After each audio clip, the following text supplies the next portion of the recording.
Życie mojego pokolenia. Po pierwsze, urodziliśmy się pod tym czerwonym sztandarem. Po drugie, wychowano nas na tradycjach, powiedzmy, 1917 roku. Teraz się zmienić.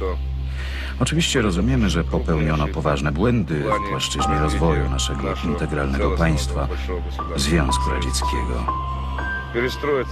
Przystosować się teraz do nowych warunków to dla mojej generacji bardzo trudne. Для моего, будем говорить, поколения имеются определенные трудности.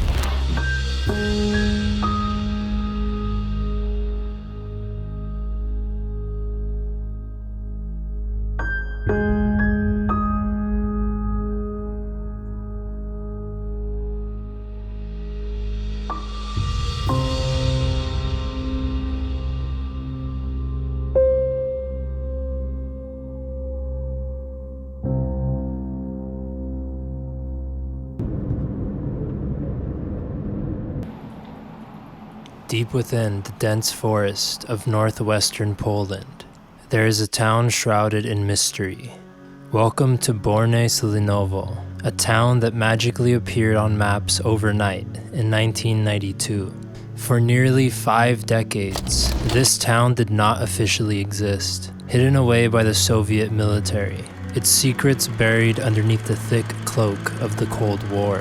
A fortress for the Soviet Union's military forces stationed in Poland, with false roads leading into the town that disappeared into forests. Its existence was a well-guarded secret.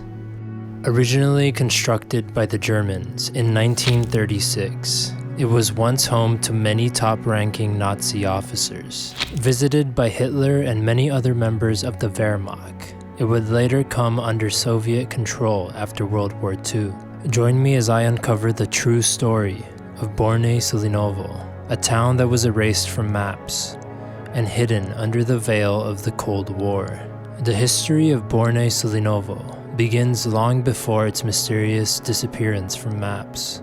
In the late 19th century, it was little more than a collection of small, unassuming villages in what was then the Kingdom of Prussia. Life here was simple, largely untouched by the tides of European history. But as the world shifted towards conflict, so too did the fate of this small village.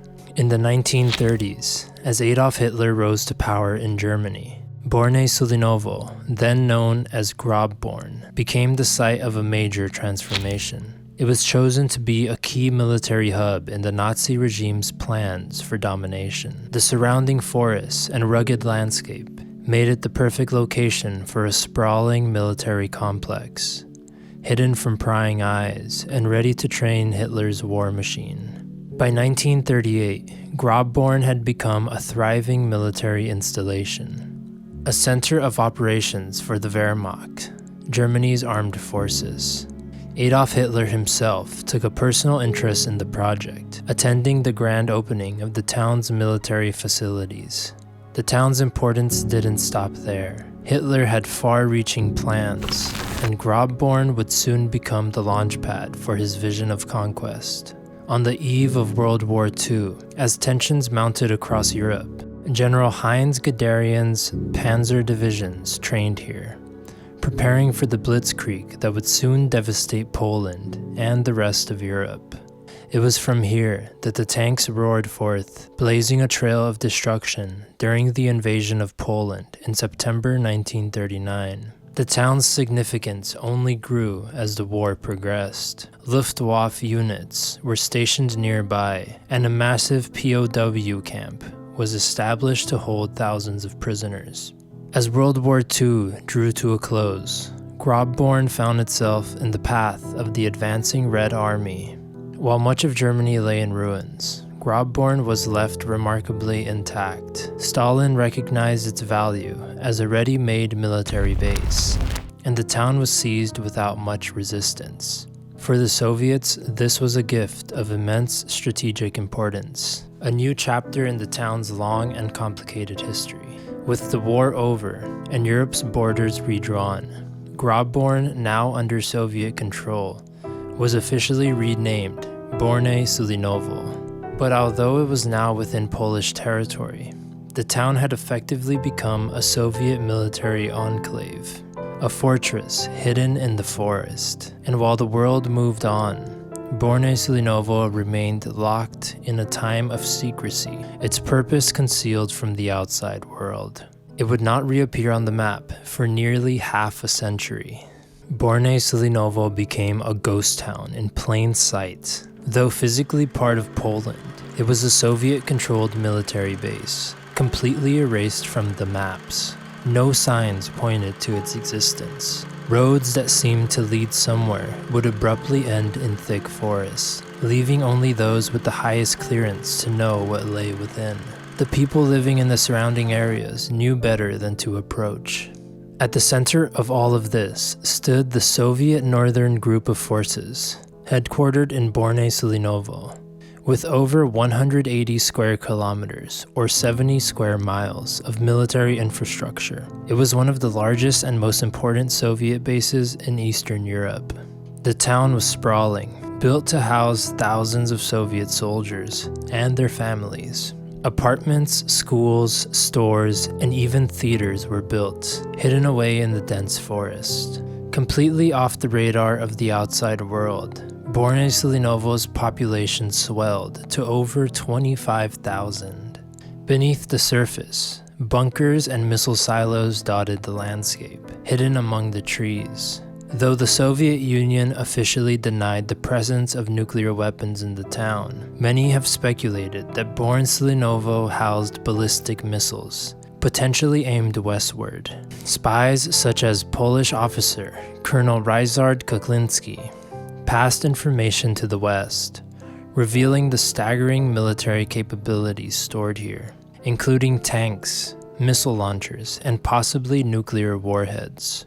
It is now believed that as many as 1,000 tanks were stationed in and around Borne Sulinowo at its height. This arsenal, combined with missile silos, rumored to hold weapons of mass destruction, made the town an extremely important chess piece in the Cold War standoff between East and West.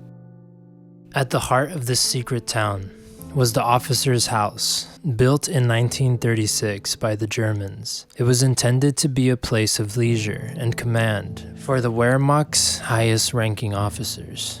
During the Soviet era, it became a hub of social life for Soviet generals. The building housed a cinema, a library, a theater, and even a disco, an odd juxtaposition of military might and entertainment in a place so deeply rooted in secrecy. Here plans were made, strategies devised, and lives were lived, all under the tightest veil of security. Walking through the crumbling halls of the officer's house today, it's hard to imagine the grandeur it once held. Its walls are now covered in graffiti. Glass crunches beneath your feet, and the remnants of a long-forgotten era linger in the air. But in its heyday, this building was at the center of Borne Sulinowo's hidden military empire.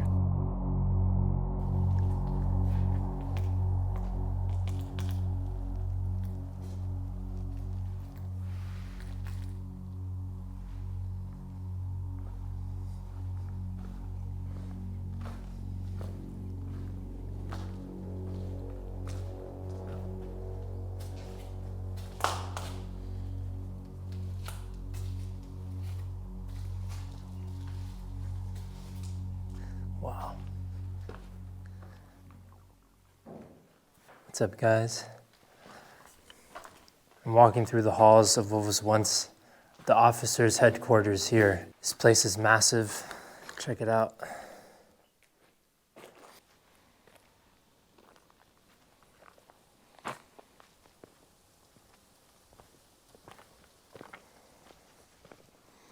Look at this tile work.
town was more than just a command center. It was a fully operational military city. Barracks, fuel depots, bunkers, and hangars were scattered across the landscape. Soldiers trained for warfare in mock battlefields, while families lived nearby, attending schools and shopping in stores, all isolated from the outside world. Despite being within Polish borders, Borne Sulinowo was essentially a piece of Soviet territory, sealed off and self-contained. Borne Sulinowo was perfectly positioned to launch operations against NATO forces in the event of a war with the West. And although it was unknown to the wider world, its existence was critical to the Soviet Union's Cold War ambitions. By the early 1990s, the world was changing. The Iron Curtain, which had divided East and West for decades, was falling, and the Soviet Union was on the brink of collapse. And with it, the tightly controlled military infrastructure that stretched across Eastern Europe. Borne Sulinowo, once a strategic fortress hidden in the forests, would soon face a transformation of its own. For nearly 50 years, Borne Sulinowo had been a town that existed only in the shadows. Officially part of Poland, yet firmly under Soviet control. It was a place where secrecy and military power reigned. But with the dissolution of the Soviet Union in 1991, the grip on Borne Sulinowo loosened. After years of negotiations, the final withdrawal of Soviet troops from Poland was agreed upon. On October 2, 1992, the last of the Soviet soldiers left Borne Sulinowo. It was a quiet departure, with the soldiers loaded onto cattle wagons, headed back east, leaving behind a town frozen in time. The following year, on June 5, 1993, a historic moment unfolded, as Borne Sulinowo was officially handed over to Polish civilian control. For the first time in nearly half a century, the town was open to the public. What had been hidden for decades was now exposed for the world to see.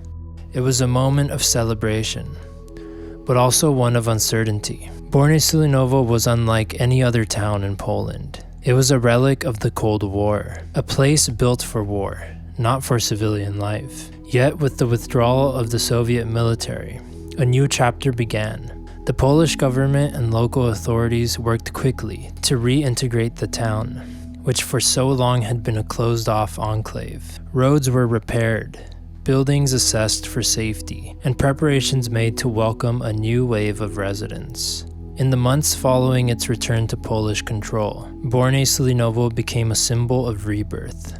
Poles, drawn by the allure of cheap property and the opportunity to create something new out of the old, flocked to the town. They came from all over the country. Some were former miners looking for a fresh start, while others were families seeking affordable housing in the picturesque forests surrounding the town. The town's physical condition was just one of the obstacles. Borne Sulinowo, often referred to as Little Leningrad during the Soviet years, still bore the marks of its former life. Soviet insignia adorned buildings, and faded scripts could be found on walls. The town, now in Polish hands, felt frozen in time, a place where the past lingered heavily. For many of the new residents, it was as though they were living in the shadow of history, in a town where the clock had stopped in the early 1990s. But despite these challenges, life in Borne Sulinowo slowly began to take shape. Families took root, schools were opened, and new businesses began to appear. What was once a hidden gem, concealed by the Iron Curtain, is now a destination for military enthusiasts, history buffs, and curious travelers alike. At the heart of this transformation is the town's most famous event, the Borne Sulinowo International Gathering of Military Vehicles. Since 2004, the International Gathering of Military Vehicles has brought the past roaring back to life in Borne Sulinowo. Each year, thousands of participants from across Poland and Europe gather to celebrate the town's military heritage. This isn't just any event, it's the largest military gathering of its kind in Poland, and one of the biggest in all of Europe. For a few days each summer, Borne Sulinowo is filled with the sound of tank engines, the clatter of tracked vehicles, and the echo of military drills.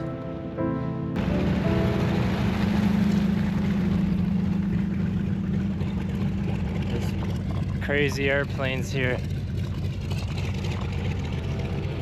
Borne Sulinowo, a town once hidden from the world and erased from all maps, now stands once again. What was once a center of military power has now emerged from the shadows, offering a glimpse into a world that was meant to remain hidden forever.